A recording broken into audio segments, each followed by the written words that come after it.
To witness, दो ऐसे गवाह जो अंत के दिनों में आएंगे, जो कलेश के समय में आएंगे।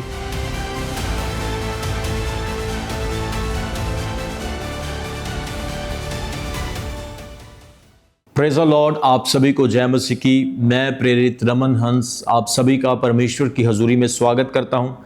प्रियो, आज मैं एक बहुत ही गहरा संदेश आप सब लोगों के साथ शेयर करने जा रहा हूं और आज का मेरा मैसेज है दो गवाहों के बारे में।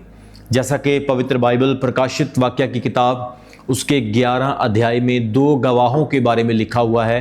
टू विटनेस, दो ऐसे गवाह जो अंत के दिनों में आएंगे, जो कलेश के समय में आएंगे और 3.5 साल तक यानी 1260 दिनों तक परमेश्वर का वचन सुनाएंगे, प्रचार करेंगे। और पशु के द्वारा, जिसे इंग्लिश में बीस्ट कहा गया, शैतान जिसे एंटी क्राइस्ट कहा जाता है, उसके द्वारा वो दो गवाहों को मार दिया जाएगा और उनकी डेड बॉडीज़ जो है वो रास्ते में, चौराहे में 3.5 दिन तक पड़ी रहेगी। और दुनिया के लोग जो हैं, संसार के दुष्ट लोग जो हैं, उनकी मौत पर बहुत ही आनंद मनाएंगे और वो बहुत खुश होंगे, बहुत सेलिब्रेशन करेंगे और इस चीज़ के लिए आनंदित होंगे कि जिन लोगों ने हमें परेशान किया था, तंग किया था, वो मारे गए हैं। लेकिन बाइबल कहती है कि 3.5 दिन के बाद उनके अंदर परमेश्वर का श्वास आ जाएगा और वो फिर से जिंदा हो जाएंगे, वो पुनर्जीवित हो जाएंगे और आसमान पर, स्वर्ग पर उठा लिए जाएंगे। और उनके जितने भी दुश्मन हैं उनके ऊपर बड़ा भय छा जाएगा। लोग हैरान हो जाएंगे कि ये कैसे हो गया, ये तो अद्भुत है। मेरे प्रियो, जैसे ही आप प्रकाशित वाक्य उसका 11 अध्याय पढ़ते हैं, इस पूरे चैप्टर को पढ़ने के द्वारा आपको पता चलेगा कि इन दो गवाहों के अंदर कुछ खास शक्तियां हैं, इनके पास कुछ खास अधिकार हैं। इन दो गवाहों के अंदर कुछ चिन्ह दिए गए हैं जिससे हम पहचान सकते हैं कि ये दो गवाह कौन है। बहुत समय से ही इस बात की चर्चा होती आई है, इस बात पर वाद विवाद होता आया है कि ये दो गवाह असल में है कौन। मेरे प्रियो, आज हम देखते हैं कि इन दो गवाहों के पास कुछ खास शक्तियां हैं। रेवलेशन चैप्टर 11 में जब आप पढ़ते हैं, वहां पे लिखा है, इनके पास पानी को लहू में बदलने की शक्ति है, आग पर अधिकार करने की शक्ति है और बीमारियां, विपत्तियां, परेशानियां डालने की शक्ति यानी अधिकार है। मेरे प्रियो, जब आप इस अध्याय में पढ़ते हैं, इस अध्याय में स्पेसिफिकली किसी का नाम नहीं बताया गया कि वो कौन सा प्रॉफिट है, वो कौन सा गवाह है जो अंत के दिनों में आने वाला है, लेकिन उनके चिन्ह और उनकी शक्तियां, उनकी खासियत बताई गई है। हम देखते हैं कि उनके पास पानी को लहू में बदलने का अधिकार है। अगर आप इस खास चीज को देखेंगे, ये सिर्फ मूसा के अंदर पाई गई। जब आप निर्गमन उसका 7 अध्याय पढ़ते हैं, एक्सोडस चैप्टर 7 को पढ़ते हैं, तो वहां पर मूसा के पास ये सामर्थ्य थी। जब वो फिरौन के सामने जाता है और फिरौन जो मिस्र का शासक था उसके सामने जाकर खड़ा होता है, उससे कहता है कि मेरे लोगों को जाने दे, और फिरौन कहता है कि मैं नहीं जाने दूंगा। तो मूसा क्या करता है कि अपनी लाठी जो है वो पानी के ऊपर मारता है, नील नदी के ऊपर डालता है और नील नदी लहू में तब्दील हो जाती है। हम वहां पर देखते हैं कि वो नील नदी जिसे फिरौन और मिस्र के लोग अपना देवता मानते थे, वो नील नदी जिसे वह पूजते थे और उसका पानी पीते थे, आज वो नील नदी लहू में बदल गई। तो लहू में पानी को बदलने का अधिकार सिर्फ मूसा के पास था। अगर हम विपत्तियों की बात करें, बीमारियों की बात करें, तो वो भी मूसा के द्वारा मिस्रियों पर डाली गई थी, क्योंकि फिरौन बहुत ही हठीला था, कठोर था। वो परमेश्वर के वचन को मानने के लिए तैयार नहीं था, ना ही मूसा की बात सुनने के लिए तैयार था। तो इसलिए परमेश्वर ने मूसा के द्वारा मिस्रियों के ऊपर और फिरौन के घमंड को तोड़ने के लिए उनके ऊपर 10 विपत्तियां डाली। तो यहां पे लिखा है कि पानी को लहू में बदलने की सामर्थ और विपत्तियां डालने का अधिकार उनके पास है। नाम तो नहीं बताया गया, लेकिन वचन में हम देखते हैं कि वो अधिकार सिर्फ मूसा के पास था। दूसरा, वहां पे लिखा कि उनके पास आग पर अधिकार है, वो आग उगलते हैं और जो भी कोई उनका सामना करता है वह उसको नष्ट कर देते हैं। उनके पास सामर्थ्य है। तो आग का अधिकार जो है वो सिर्फ एलिया के पास था। जब आप बाइबल में पढ़ते हैं कि एलिया बाल की मूर्ति के सामने और बाल के पुजारियों के सामने उनको चैलेंज करता है कि आज साबित हो जाएगा जो सच्चा परमेश्वर होगा उसी की उपासना की जाएगी, जो वेदी को जला देगा वही खुदा होगा। और वहाँ पे हम देखते हैं कि बाल के पुजारियों ने पूरा जोर लगा लिया, परंतु वो वेदी को जला ना सके। लेकिन एलिया ने क्या किया, उस वेदी को गीला कर दिया, उसके ऊपर पानी डाल दिया और भिगोने के बाद गीली वेदी को प्रार्थना के द्वारा स्वर्ग से आग ला करके उसे भस्म कर दिया। तो मेरे प्रियो, यहाँ पे हम देख रहे हैं कि एलिया के पास आग के ऊपर अधिकार है। जब आप दूसरा राजा उसके 2 अध्याय में पढ़ते हैं, जब एलिया उठाया जा रहा था तो उस वक्त भी आग के रथ वहां पर आए थे। वहां पे देखा जा सकता है कि अग्निमय रथ, आग से भरे हुए रथ और बहुत सारी ऐसी चीजें जो फायर से, आग से रिलेटेड थी, एलिया को लेने के लिए, उठाने के लिए आई थी। तो एलिया को आग के ऊपर अधिकार था और उनके पास आकाश के ऊपर अधिकार है। वो बारिश डाल सकते हैं और बारिश को रोक सकते हैं। और यह अधिकार एलिया के पास था क्योंकि उसने बारिश को रोक दिया था और अकाल पड़ गया था। इसके अलावा जब आप मत्ती की अंजील उसके 17 अध्याय उसके 3 और 4 वचन को पढ़ते हैं, मैथ्यू चैप्टर 17 वर्स 3 और 4 में आप देखते हैं कि जब यीशु मसीह पतरस, यूहन्ना और याकूब के साथ एक पहाड़ के ऊपर चले जाते हैं और वहां पर यीशु मसीह का शरीर जो है, उनका रूप बदल जाता है और प्रभु का चेहरा जो है वो आग के जैसा, सूर्य की रोशनी के जैसा हो जाता है। और वहां पर पतरस, यूहन्ना और याकूब जो है एलिया और मूसा को देखते हैं।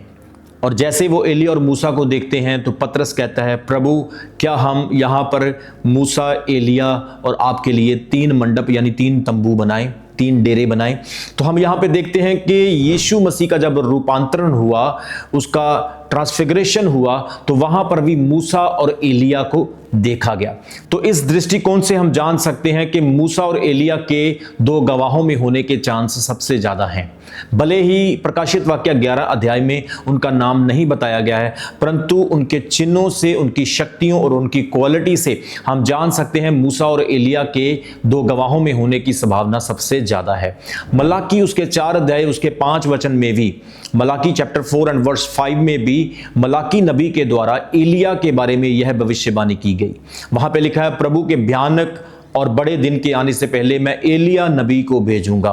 वहां पे यह वायदा किया गया परमेश्वर की ओर से कि एलिया नबी फिर से आएगा। इसी तरह से बाइबल का एक बहुत ही इंपॉर्टेंट चैप्टर विवस्था विवरण उसके 18 अध्याय उसके 17 और 18 वचन में, डिटोनॉमी चैप्टर 18 वर्स 17 एंड 18 में एक बहुत अच्छी भविष्यवाणी परमेश्वर की ओर से की गई।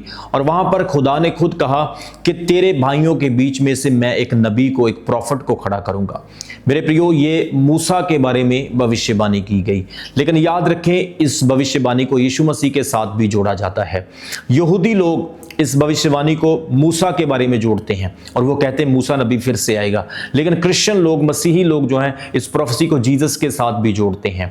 हम इस प्रोफेसी को जीसस के साथ जोड़ सकते हैं, परंतु हमें इस बात को जानना भी जरूरी है कि यह भविष्यवाणी यहूदी लोगों के विश्वास के अनुसार मूसा के लिए भी की गई है, क्योंकि वो मानते हैं कि मूसा फिर से दोबारा आएगा। और मूसा और एलिया के आने की ही सबसे ज्यादा संभावना है, क्योंकि आग के ऊपर अधिकार एलिया को है, पानी को लहू में बदलने का अधिकार मूसा के पास है, उनके पास चिन्ह है, शक्तियां हैं, और 3.5 साल तक वो प्रचार करेंगे, प्रभु की सेवकाई करेंगे।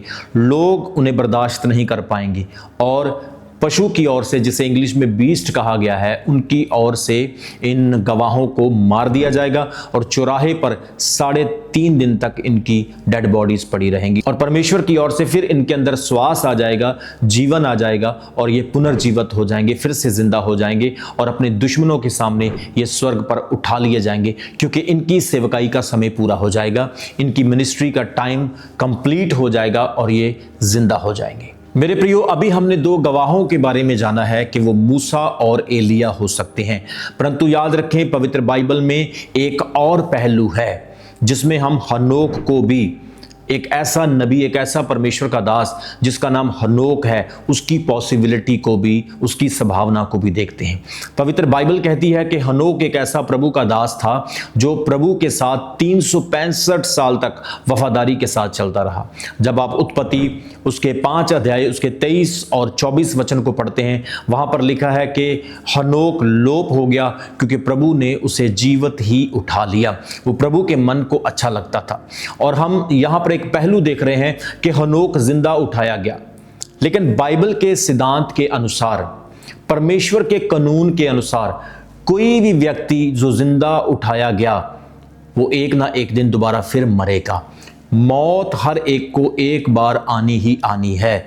जब आप इब्रानियों उसका 9 अध्याय उसके 27 वचन में पढ़ते हैं, हिब्रू चैप्टर 9 एंड वर्स 27 में पढ़ते हैं, वहां पे लिखा है कि मरना हर एक को है। ये मनुष्यों में एक रूल है, एक नियम है। हर एक व्यक्ति को एक बार मृत्यु देखनी है।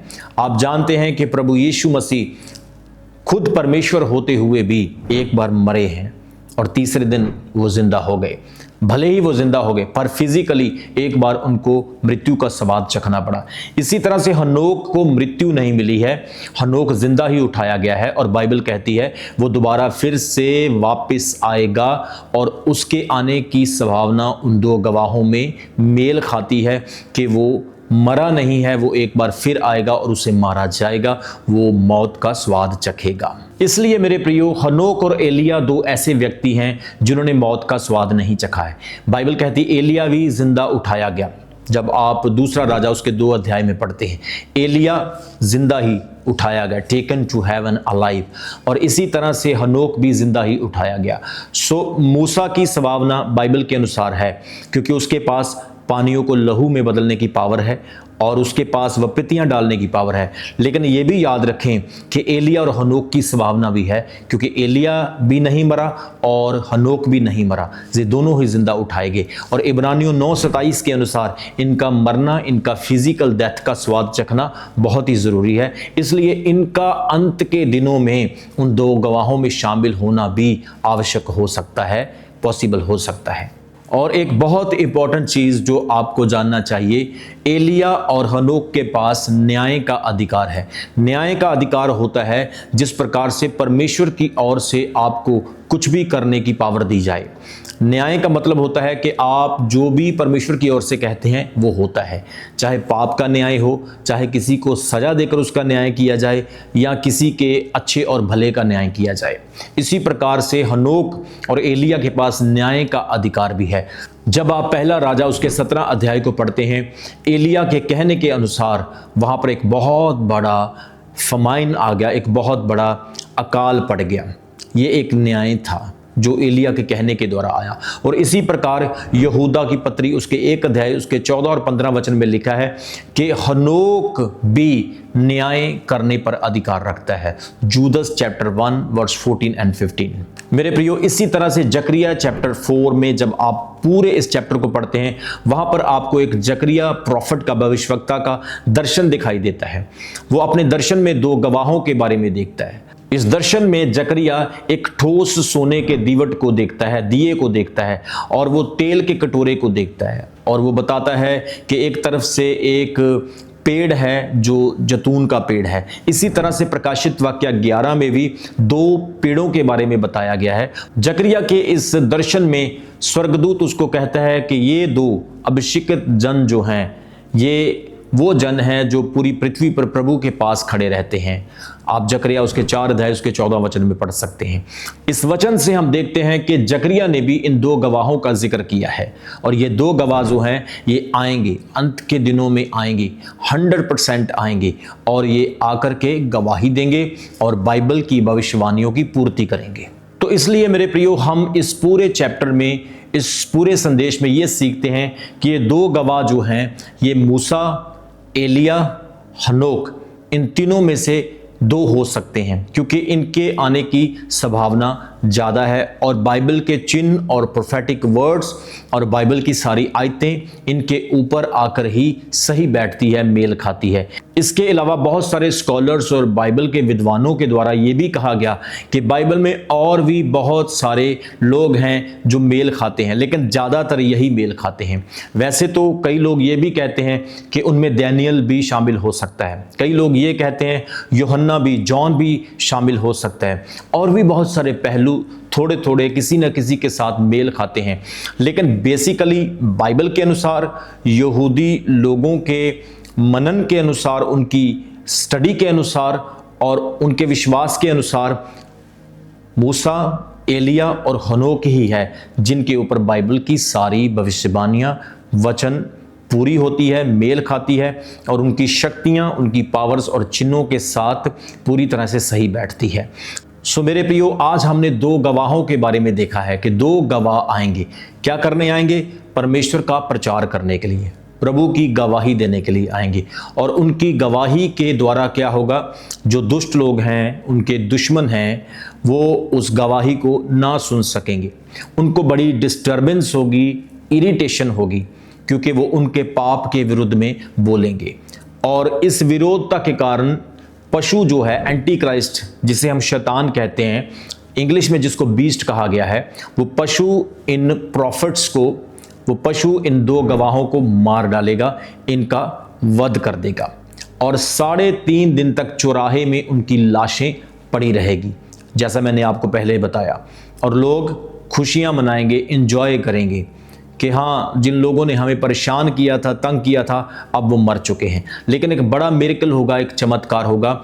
इनकी फिजिकल डेथ के बाद परमेश्वर की तरफ से इनके अंदर फिर से जान आ जाएगी, श्वास आ जाएंगे और यह फिर से पुनर्जीवित हो जाएंगे, जिंदा हो जाएंगे। और इनके विरोधियों, इनके दुश्मनों के सामने ही ये फिर जिंदा उठा लिए जाएंगे। सो मैं विश्वास करता हूं कि आपने इस वचन से बहुत आशीष पाई है। ये 2 गवाह अपना बहुत ही इंपॉर्टेंट काम करेंगे। 1260 दिनों तक ये अपना काम करेंगे, अपनी मिनिस्ट्री करेंगे। और हम देखते हैं कि 3.5 साल तक ये अपने काम को, अपनी मिनिस्ट्री को कंटिन्यू रखेंगे। सो मेरे प्रियो, आज के वचन से, इस टीचिंग से हमें क्या शिक्षा मिलती है? सबसे पहला कि हमें हर हाल में परमेश्वर का संदेश, उसका प्रचार करना चाहिए। हर हाल में हमें प्रभु के गवाह बनना चाहिए। दूसरा, कोई भी परिस्थिति हो, कोई भी सिचुएशन हो, अगर हम प्रभु का काम करेंगे तो प्रभु हमारी सुरक्षा करेगा, वो हमें बचाएगा और वो हमें जीवन और प्रतिफल देगा। तीसरा पॉइंट हम इस वचन से ये सीखते हैं कि हमें जगह जगह पर जाकर परमेश्वर के काम को करना चाहिए, प्रभु के प्रेम के बारे में और उसके वचन की सत्य बातों के बारे में लोगों को बताना चाहिए।